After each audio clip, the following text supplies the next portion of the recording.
An iconic piece of Darkest Dungeon, along with Wayne June's narration and its unforgiving difficulty, is the wide cast of characters players use to fight the horrors of the titular dungeon.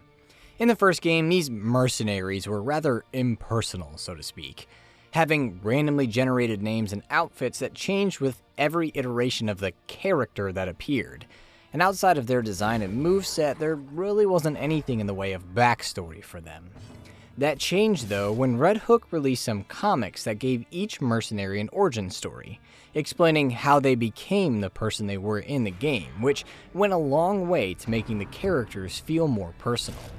In Darkest Dungeon 2, Red Hook built on these concepts to make the heroes even more personal. Each hero was given a default name and outfit, and their backstories were fleshed out and explained through hero shrines, which used the character comics as inspiration. Given that there are a ton of these shrines and that the comics aren't even in the games, it can be difficult to see all of the stories of the characters. So let's go through all of the information for each of the mercenaries, put it all together, and present it here so we can see the full stories of the heroes of Darkest Dungeon. Obviously, there's going to be spoilers ahead. If you want to see the stories of the heroes for yourself, now's the time to click away. Also, if you'd like to read the comics for yourself instead of listening to me narrate over them, you can find a link in the description that will take you to them, where you can read them for yourself. Lastly, if you're in the future and watching this, I want to mention that this video only contains the heroes that were out at the time of Darkest Dungeon 2's initial release. Any heroes that were released in subsequent updates to the game won't be covered here, but I'm sure there's a video on them somewhere on the channel, or there's one on the way, so keep your eyes peeled for that. Alright, with that out of the way, let's get started. Reynald the Crusader, a brilliant beacon of the power of the Order of the Flame, the preeminent religion in the world of Darkest Dungeon. Not only could his courageous cries inspire his allies or even heal their wounds, but his extensive combat prowess meant that he was often on the front lines of the battle, where he used his mastery with swords to cut down the foes that dared stand against him and his allies. He was particularly proficient in dealing with unholy abominations, as when he cut them with his shining sword, the power of the light flowing through him was so powerful that the dark creatures were burned by his radiance. With all this strength, Reynald was truly a great captain. However, he wasn't always this soldier that shined with the brilliance of the flame. He was once an ordinary man that lived a simple life with his wife and child somewhere in the confines of the kingdom. One day, Reynald was called on to take part in one of the military campaigns launched by the realm. Although he was reluctant to leave his family, his duty compelled him to follow through with the summons. So he mounted his horse and departed, waving goodbye to his wife and son, promising to one day return. Once he arrived at the camp, he took up arms and performed his duties wonderfully, surviving battle after battle, honing his skill and craft until he became the Crusader captain he's known as today. Before he realized it, years had passed. Remembering his promise, he returned home where his wife and son, now a young man himself, greeted him with a smile. And upon seeing his family's warm welcome, Reynald realized all he'd missed out on in his service to the flame, the cost of his chosen life. Regret began to fill him, a feeling that was considered a sin by the Order. Refusing to let sin taint his soul, Reynald made the decision that he felt was easiest. He turned his back on his family and forsook them, thereby choosing the life of a pious soldier of the flame over the life of a husband and father. While he seemed resolute in his decision, during his darkest moments, Reynald seemed to waver, expressing regret over forsaking his family. While Reynald was willing to make the sacrifices he needed to live in accordance with the flame, others involved with the church weren't as able to resist the temptation of sin. Take, for instance, the young woman named Junia. At some point in her life, she became a nun for the Order of the Flame, and although her position offered her sanctuary from the cruelties of the outside world, she hated the way she had to live. smothering her desires deep down inside to remain pious to the order. One day, while doing one of her monotonous chores, she caught a glimpse of a young couple being intimate out in the courtyard. It lit a fire in her, and she couldn't help but watch the couple. Her gaze lingered a little too long as the abbot soon found her daydreaming, and was furious at her blasphemy. Wanting to make an example of her, the abbot gave her a harsh punishment, sending her to the dungeon beneath the abbey where the resident torturer would punish her for her sins. It was believed that the light would punish her as well, but paradoxically, instead of forsaking Junia, the light saved her, shining some of its rays into the dark of the dungeon to give Junia the power she needed to overcome the torturer and escape. Exhilarated by her escape and the power granted to her by the light, she rushed off to the dormitory to share her wonders with her sisters. But when she arrived, she found a wall of stone where the door once stood, and from behind it came the cries of her sisters. Apparently, the abbot did not think punishing Junia alone was enough to atone for her sins, so the rest of the nuns were walled up and condemned to death as punishment for her transgressions. Although she was deemed a heretic by the order and had paid a deep price for the accusation, Junia still had the blessing of the light that came to her in the dungeon, which gave her various powers. The power to heal and regenerate, the power to consecrate warriors to offer protection or extra strength in battle, and, like Reynald, the power to inflict devastating damage to unholy enemies who burned from the power of the light. Junia vowed to use these powers to help people for the rest of her life. Junia's story showed that while there was some good in the Order of the Flame, it was also capable of extreme cruelty. However, despite how heartless it could be, there were actually some people involved with the church whose conduct was deemed too harsh for it. In fact, Junia came across one such person in her story. It was the torturer she defeated in the dungeon of the Abbey, who was a man named Damian. Damian was once a vagabond that floated, nearly invisible, in the cities of the kingdom. One night, he drew the attention of some drunks who chose to entertain themselves by beating him, leaving him battered and bloody. During the beating, which would leave anyone else begging for mercy, Damian had a realization. There was power in pain.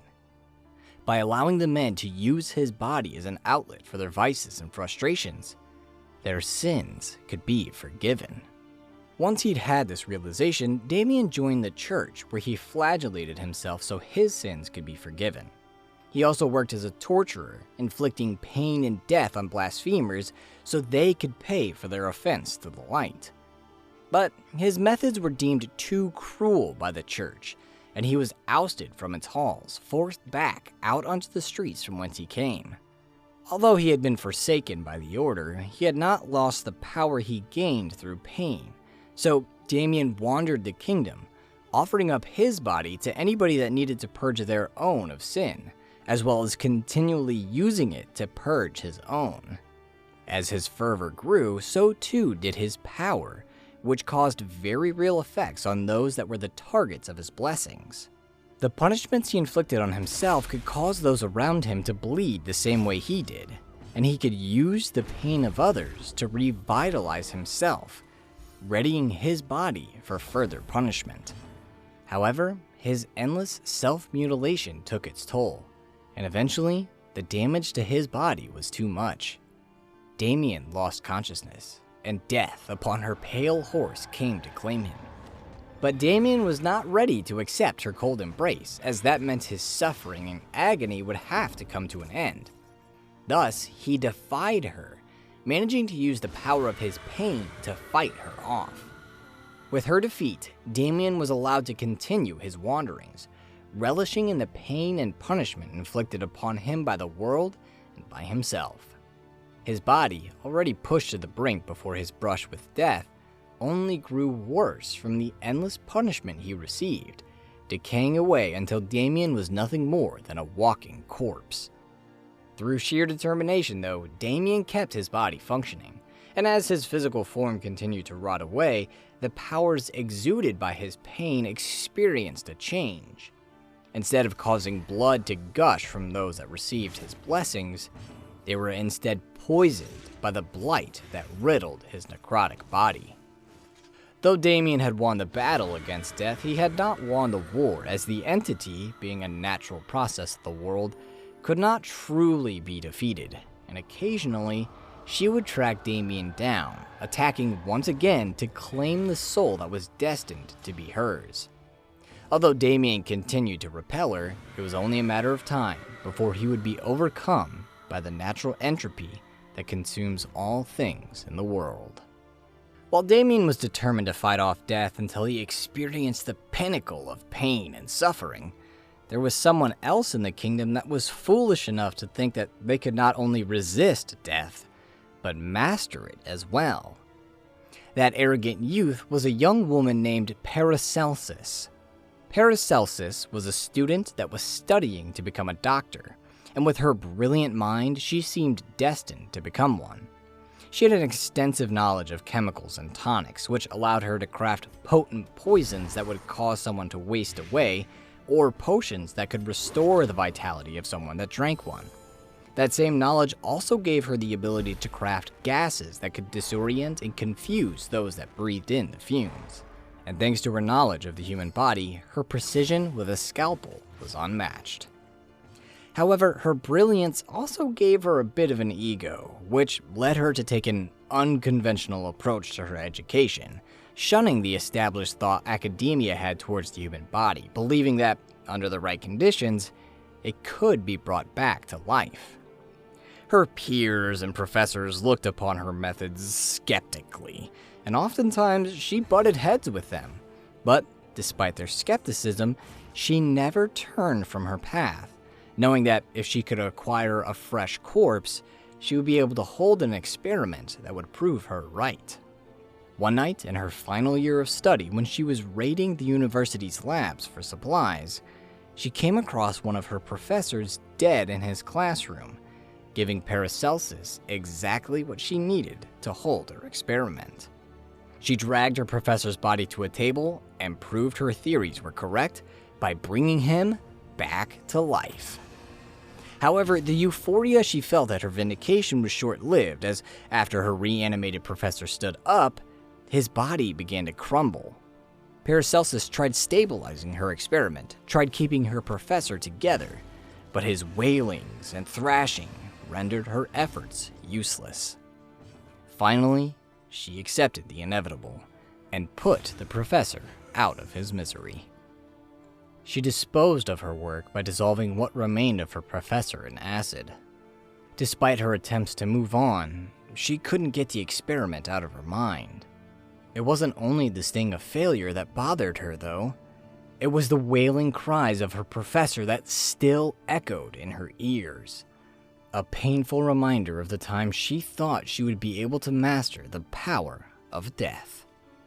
By the time Paracelsus was studying chemistry to practice medicine, the techniques and knowledge on the subject had been honed to a fine science.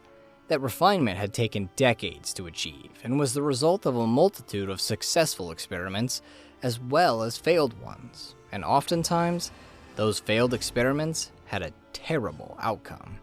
For instance, take the fate of the man named Bigby. On the outside, Bigby seemed like an ordinary guy. His most defining features were the chains he insisted on bearing across his body, and the scar from a large burn on his head and face that was shaped like an A. However, his ordinary appearance was a deceiving one, as inside Bigby raged a bestial monster. A monster that, at a moment's notice, could emerge and go into a violent frenzy, ripping apart anyone in its path. This monster was born of an apparent alchemical experiment held by or conducted on Bigby years ago, the results of which left him mortified at what he'd become and made him hide himself from the world. At some point in his past, Bigby had been captured by some hooded men who imprisoned him in a tower for decades. They didn't just lock him up though, they beat and tortured him, thinking he deserved these punishments for harboring a monster inside of him. However, one day, his captors went too far. They decided to brand Bigby, giving him a permanent mark that would signal his nature as an abomination. At the moment that the scorching hot A seared into his skin, Bigby transformed into the beast. He broke his bonds and killed his captors.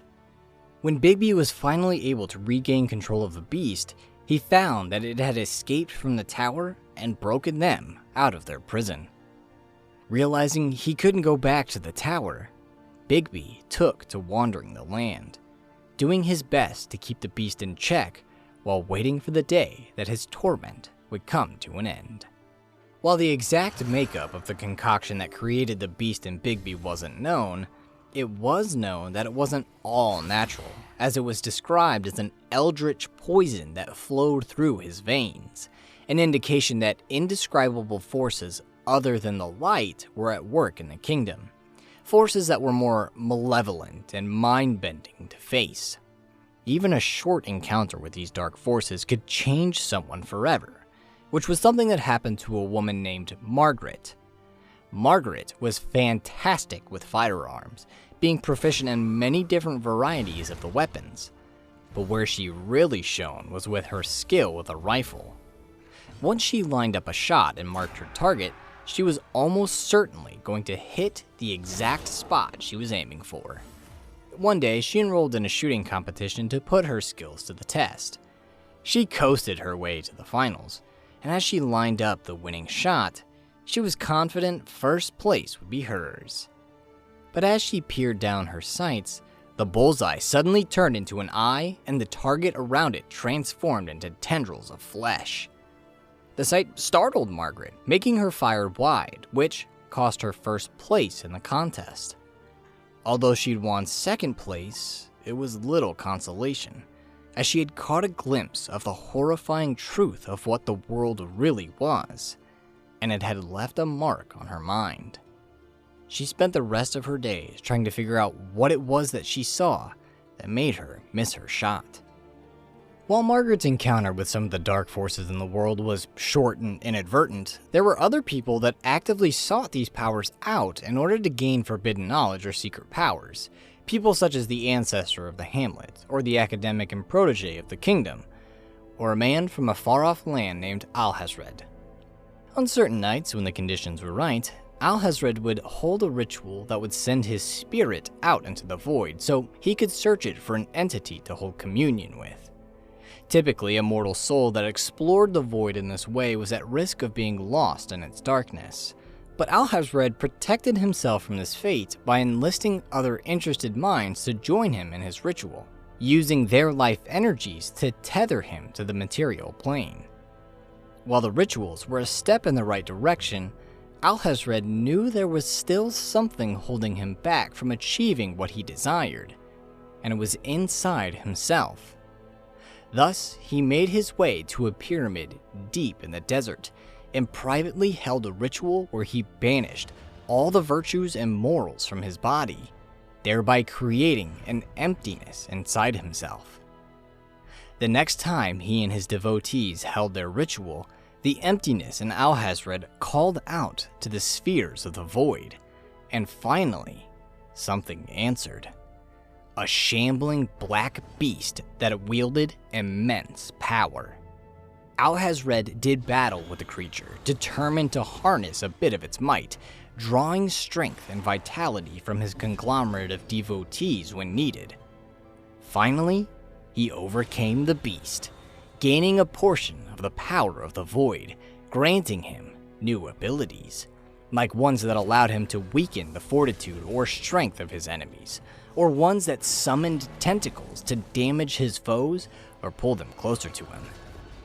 However, these powers did not come without a price. When Alhazred emerged from his trance, he found his ritual had burned all of his devotees to a crisp. And as if that wasn't bad enough, he found there was a side effect of his journey into the void, as when one gazes into the abyss gazes back. And now, he could sense the shambling entity trying to penetrate his mind. To ensure it would never work its way in, he would have to resist its tireless probing for the rest of his life. And although he was usually successful at it, there were times when the entity was able to take over. It seemed inevitable that eventually, Alhazred would be worn down and succumb to the power of the Shambler. While Alhazred's ritual was focused on granting him the dark power of the Void, others focused on unlocking or granting power in a relic or artifact, using the item as a sort of focus to direct the magic of the Void through. Once upon a time, a woman named Josephine found one of these relics, which took the form of a sinister-looking censer. But being more of an antiquarian, a finder of lost relics, Josephine did not have the know-how to activate its secret powers. As such, she teamed up with an unnamed occultist, feigning subservience to him, in order to get the relic activated. She helped him set up a ritual in which a woman was to be sacrificed to power up the censer. However, at the climactic moment, Josephine betrayed the man, stabbing him in the back and killing him. After watching his essence be absorbed into the censer, Josephine claimed it as her own. She then turned her attention to the woman, drawing her blade as she stood over her. While the woman's ultimate fate was left unknown, there was a unique trinket associated with the censer called the 2 of 3, which had 2 of its 3 slots filled in with marbles, suggesting that only one more thing needed to be done before the relic was complete. In any case, whether she sacrificed the woman or not, Josephine took her powered-up censer and plumbed the tombs and crypts of the kingdom to find their lost riches. At times, Josephine would ally herself with other adventurers to help fill her pockets, using her adeptness with items to increase the amount of treasure they could carry, and using the power of the censer to strengthen her allies or damage their foes, or pull her allies to protect her so she didn't take any damage. However, these partnerships only lasted as long as they were beneficial for her, meaning friend could quickly become foe if betrayal meant Josephine could line her pockets with more gold. Josephine wasn't the only woman raiding the tombs of the kingdom for their lost riches. A woman known as Audrey was robbing forgotten graves as well, but the story of how she fell into this profession was much different. Audrey had actually been born into wealth, and as is typical of people with noble heritage, she married the son of another wealthy family. It was not a happy marriage, however, as Audrey was often the target of abuse, physical and otherwise, from her husband. Audrey stuck it out though, waiting for the day that her husband passed and she got to inherit all of his wealth. After years of dealing with the man's cruelty though, Audrey had had enough and decided to accelerate her husband's demise. She poisoned his alcohol one night and watched as he died a slow, agonizing death. Although she believed she would be enriched by the deed, she soon found out that her husband had mismanaged their estate for years to the point of bankruptcy, a mess that she now had to deal with. One night, as she drunkenly wallowed in her misfortune, Audrey walked past a painting of her ill-fated husband and noticed the jewelry that adorned him. Jewelry that she realized he must be buried with. Realizing she could use them to get out of her financial situation, Audrey let down her hair, threw on a cloak and hat, and snuck past or killed the guards of the crypt to collect the buried treasures of her beloved. Upon returning home, she put the rings and other heirlooms she pilfered from the crypt into a pile in the manor to be found by her debtors, and then she left. No longer interested in gaining wealth through the methods and politics of high society, Audrey had decided that she would relieve the dead of their valuable trinkets to gain her fortune. After all, they weren't using that treasure for anything anyways. Her ability to fade into and spring out of the shadows, along with her proficiency with poisons and deadly accuracy with a thrown dagger, meant that she was well equipped to embark on her new spelunking career. The torture and abuse Audrey suffered at the hands of her husband was not a unique occurrence in the kingdom.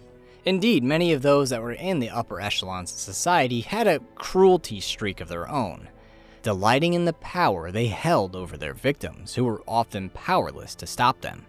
However, sometimes, just like with Audrey, the tables were turned, and the nobles found themselves the victims of some debased cruelty at the hands of their subjects. Take, for instance, the story of Sarmenti. Sarmenti was a musician that had no aspirations of fame and fortune and was content with busking for cash on the street corner. But all that changed when, one night, he was pulled into a graveyard by an alluring song played by a ghostly specter. He began to duel the ghoul, drawn to the passion of its music, and when he came out the victor, he found his music skills were greatly enhanced. His personal ambitions grew with his newfound skill, and after dazzling listeners everywhere with his music, his new dream of fame and fortune seemed to be coming true when he was invited to the royal court to perform for the king himself. However, instead of being greeted with adulation and awe, Sarmenti was mocked and derided by his audience. As they played out their cruel games on him, spitting on him and throwing knives at him while he stood in front of a board, Sarmenti's anger grew. Eventually, he could stand it no longer, and he played a soaring song that let loose the full extent of his inhibitions. When the finale was complete, Sarmenti stood alone in a pool of blood, his audience having been dismembered in the fury of his song. The frenzy left Sarmenti in hysterics, and as he laughed at his violent delight, his euphoria claimed one more victim. He took a knife and cut off part of one of his fingers, destroying his ability to play the phenomenal music of the specter, and thus destroying the possibility to achieve fame and glory. Despite the damage he'd done to himself, Sarmenti could still play some jovial tunes which could soothe or entice those that listened to them, which he used to make his living in the kingdom. But he also never forgot the humiliation he experienced at the hands of the royals, and refusing to be subjected to it again, he attacked any hecklers that lobbed insults at him with a sharp blade. Sometimes, if the mood struck him just right, he was even able to cobble together a fragment of the song he played for the royals, dealing devastating damage to the one that dared heckle him. The cruelty and corruption Audrey and Sarmenti experienced wasn't isolated to just the royalty of the realm. It was something that festered in other facets of its society as well. One night, a police officer named Willam saw for himself just how deep the corruption ran. Willam was not only an officer of the law, he was a Houndmaster, and with Fergus, his trusty canine companion, he had a number of abilities that allowed him to subdue criminals or brigands. He could send Fergus to take out a single target, or if they were outnumbered, to damage many of them at once. And Willam could use his cudgel to stun a target to temporarily take them out of the fight until they could be dealt with later. Of course, the two were also excellent trackers, a skill that meant they were often assigned missing persons cases in the city. One night, Willam and Fergus were working a case of a woman that had recently been reported missing. Using a bloodied cloth left by the woman, the two were able to track her to a secluded building somewhere in the depths of the city. Upon busting in to rescue the woman, Willam was horrified to see that the woman was already dead, and among the cloaked murderers were his fellow officers.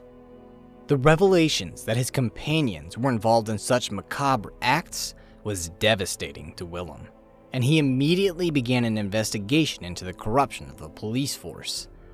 But when he gathered his evidence, which overflowed the folder that contained it, he soon learned that even the police chief was in on the murder.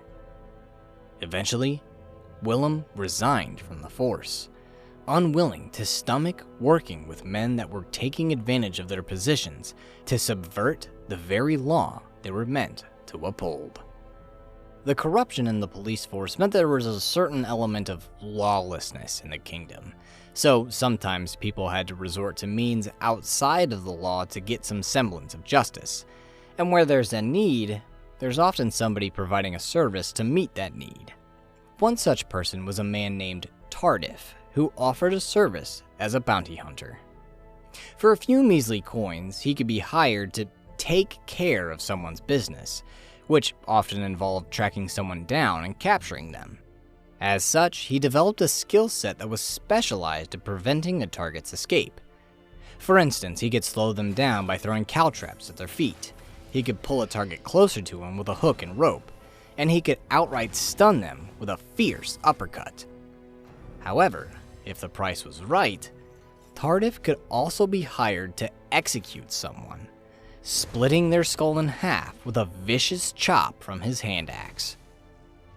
While it seemed like Tardif took on his role as a bounty hunter for the money, it also seemed like he was using his work to search for specific people that had wronged him in the past, as he carried a vengeful kill list with him, which was a large list of names, some of which were already crossed out.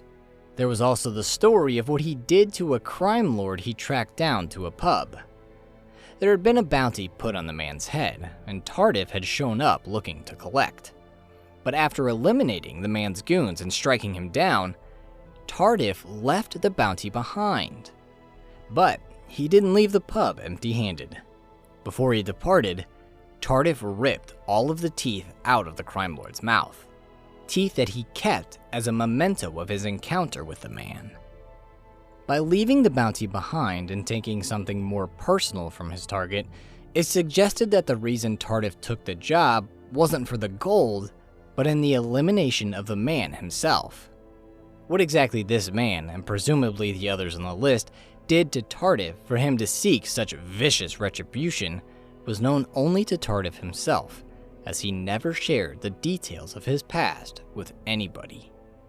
Whatever his reasons, Tardif could be found in inns across the land, offering his services to those that had the means to hire him.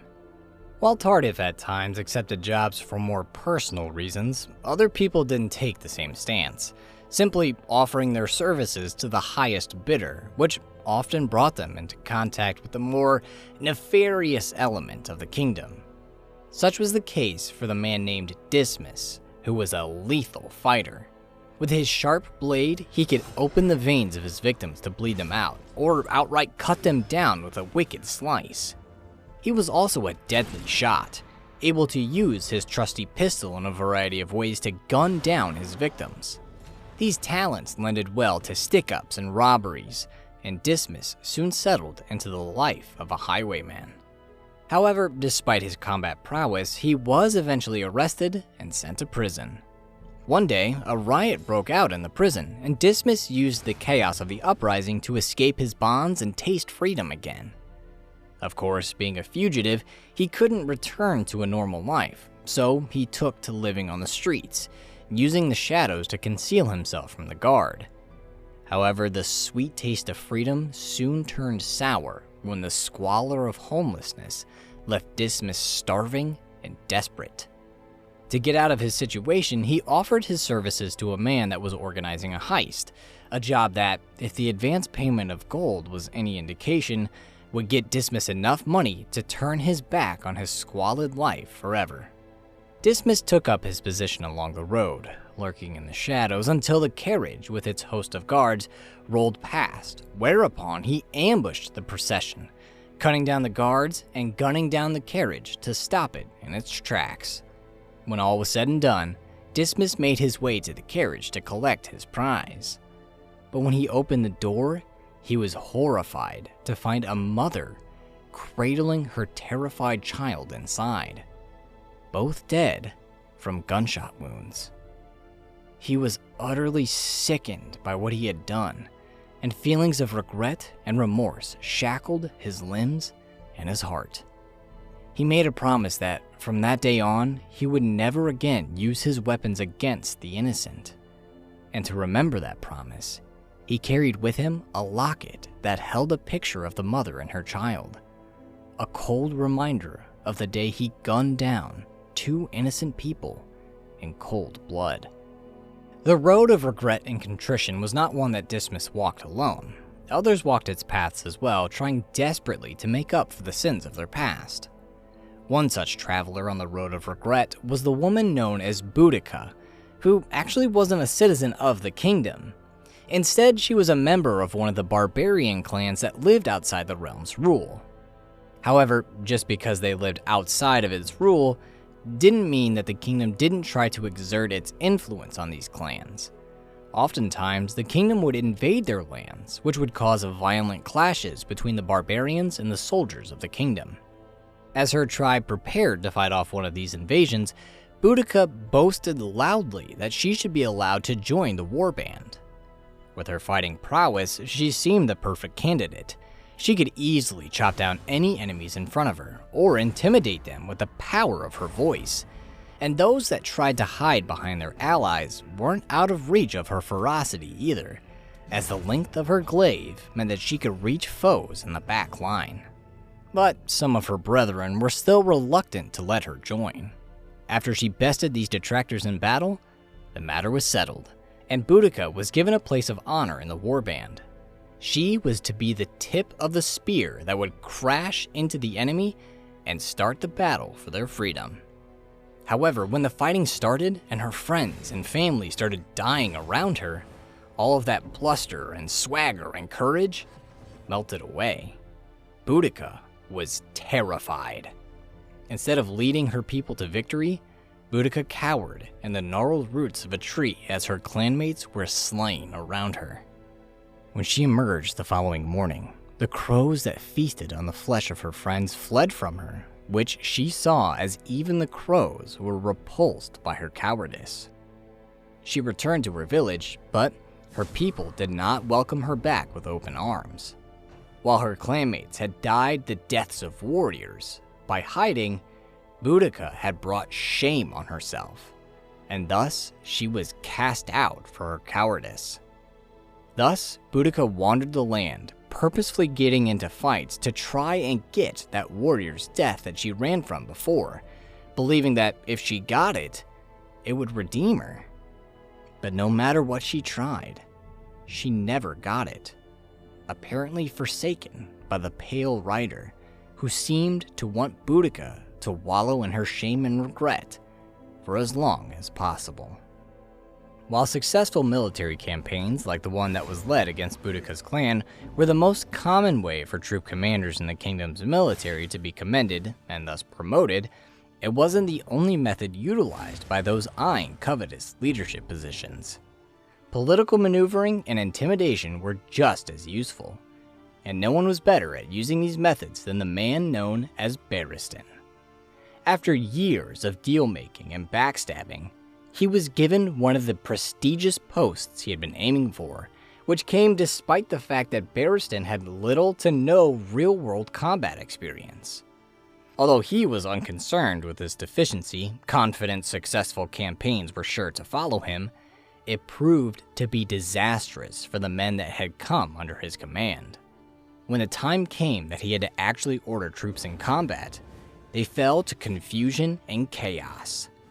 The disorder made them easy targets for their enemies, who capitalized on the chaos to deal a humiliating defeat to Barristan, a defeat that cost him his rank. Adding to his humiliation, Barristan had been struck in the eye in the fighting, which was lost from the damage it suffered. But this physical wound was not Barristan's most grievous. As he laid in the hospital bed trying to recover from his ordeal, the ghosts of his mutilated men haunted his thoughts and dreams, leaving him screaming in terror. As his nightmares grew worse and worse, Barristan knew there was only one thing he could do to end the hauntings. He had to put the spirits of his soldiers to rest. Thus, he gathered his courage and returned to the battlefield that was the site of his foolishness. Despite their angry apparitions battering him with their spiteful wrath, Barristan paid respects to his men and gave them the burial they deserved, putting their vengeful spirits to rest. Barristan knew that this gesture wouldn't be enough to honor his men, though, so he vowed to spend the rest of his days facing the horrors he had ordered his men to face in their final moments. Over the years, Barristan honed his fighting skills until he became the very commander he should have been. He emboldened allies with his orders. He drew fire away from his allies by taunting the opposition, and he used his thick plate mail to protect those that couldn't sustain damage like he could. He was a bulwark that the rest of his allies could rally behind. Despite his growth as a commander though, Barristan never felt that he had been forgiven for his sins, being constantly tortured by the memory of the men he had marched to death. The only thing that would cease his torment would be the day where he would be struck down in battle and die alone and without glory. A fate he would share with those soldiers he led so long ago. Serving alongside Barristan in the ranks of the military were a wide array of troops that performed different roles depending on their strengths. For instance, bulky soldiers like Barristan or Reynald the Crusader served on the front line, where their strength and resilience could be used to resist the advance of the enemy or break through their front lines.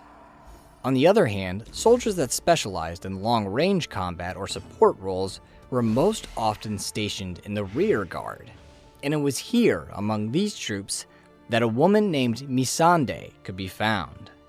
Missandei was a crossbow woman, and with her expertise with her weapon, she proved a valuable soldier on the battlefield. From the safety of the back line, she could snipe enemies at the front and even those at the enemy back line. She could hinder her foes by laying down suppressing fire, and she could send up a flare that would expose hidden enemies, distract others, and serve as a rallying signal for her allies. She was also a capable medic, being able to offer first aid that would not only help a soldier through their initial trauma, but would help them heal during later triage. Missandei wasn't always this tough, capable soldier though. She was forced to develop these skills when she was just a girl, after she was rendered homeless and orphaned. That night came many years ago, when her father, who had angered a mob of citizens in some way, stumbled into their home, suffering from a large bloody wound in his abdomen, waking Missandei from her sleep. Knowing the mob was coming for him, he tore his daughter's teddy bear from her arms, replaced it with the crossbow she would become so familiar with, and said a final goodbye. As Missandei left the cabin, tears rolling down her face, flames set by the mob consumed her childhood home and took the life of her father. Most tragic of all, the last bit of innocence of Missandei's life was also consumed by the flames. She could no longer be that fragile little girl anymore. Now she had to be rough, tough, and had to fight in order to survive. Characteristics that helped her thrive in her life as a soldier. Although she was now a far cry from the little girl she had been back then, she never forgot her father's kind eyes, which could always bring her back to the happy days of her childhood. Some of the events of Missandei's youth, with her childhood home as well as the life of her caretaker being consumed by fire, were eerily similar to the story of a girl named Bonnie, although there were some differences in them, namely in the events leading up to the tragic event. Bonnie grew up in the care of the Sisters of St. Martha's, a church operated by the Order of the Flame. However, she didn't have a happy childhood, as the sisters of the church were quite often cruel to the children they watched over, burning them with a brand if they were perceived as stepping out of line. One night, after another beating from the hands of her caretakers, Bonnie decided enough was enough. Using her small size in the shadows of the church, she stole the keys to the doors from one of the sisters and ran away from their terrible church. While she was free from the nuns, she fell into the squalor of homelessness.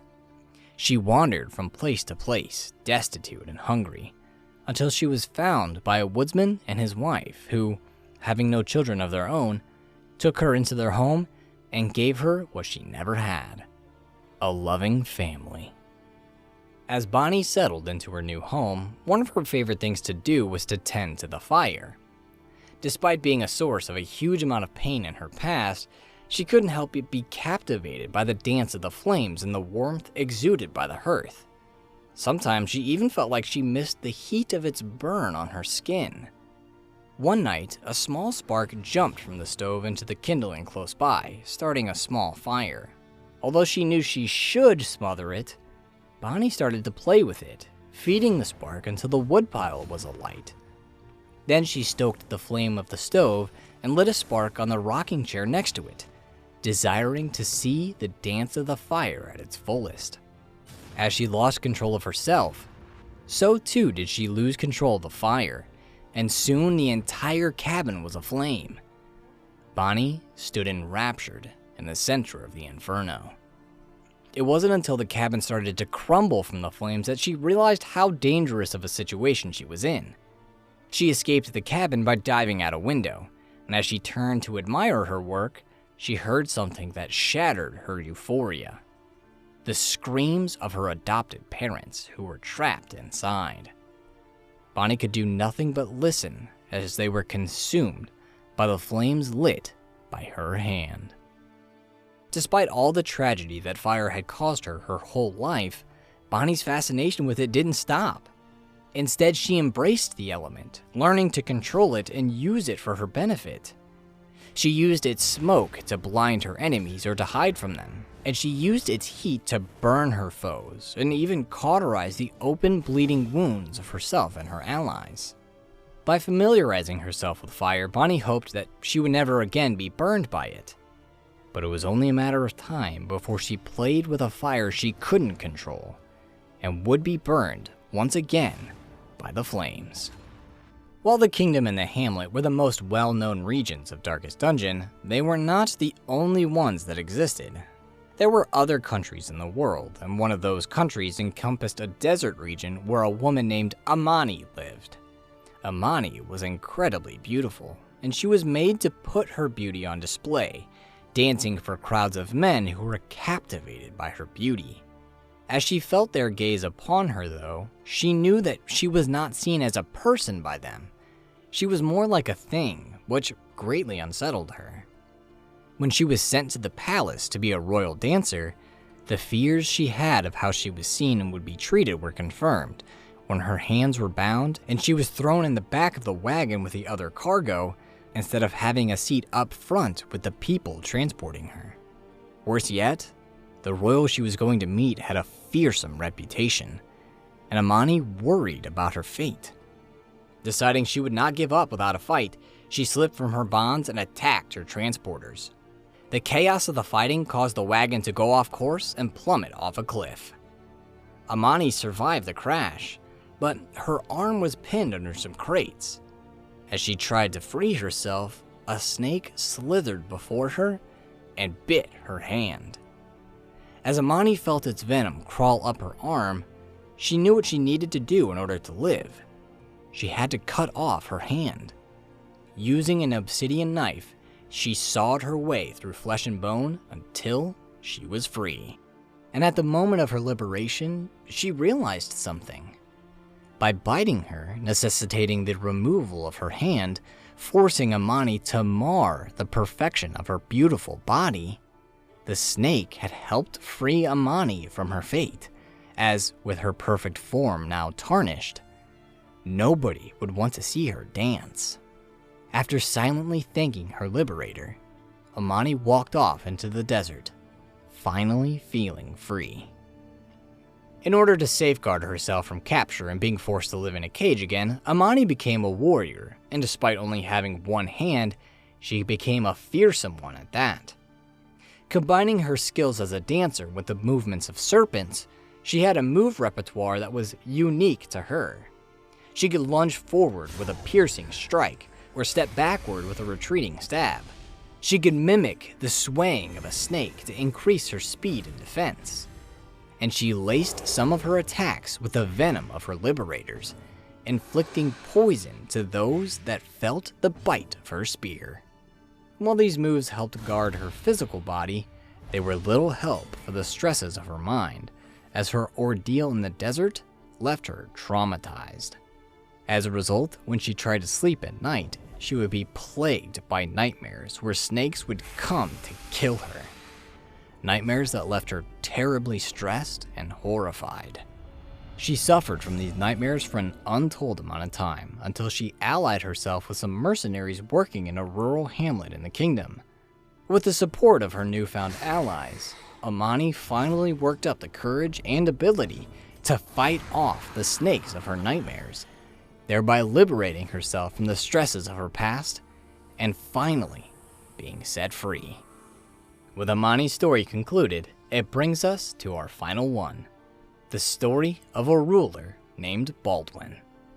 In a kingdom racked with hardship and tragedy and cruelty, Baldwin was a unique bright spot. Although he was a warrior king, being highly proficient in combat and fighting, Baldwin did not use his strength to torment his subjects like his peers. Instead, he was a kind and just ruler. Oftentimes, he could be seen visiting the sick to provide what comfort he could. His royal advisors were not thrilled with these visits, not only because they thought it was beneath him and them to make them, but because of the risk they posed to their lord. Their hesitations seemed to be justified when Baldwin fell sick with a deadly illness. During the early part of his sickness, Baldwin and his advisors were able to hide his condition from the general populace, as doctors and medicine men from all over came to his home to try and treat him. But none of them could do anything to help. As the disease progressed, it soon became impossible to deny the inevitable. The disease would claim Baldwin's life.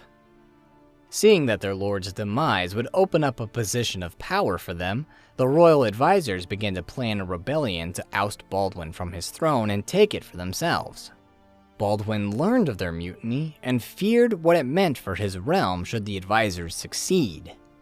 It was an outcome he refused to see happen.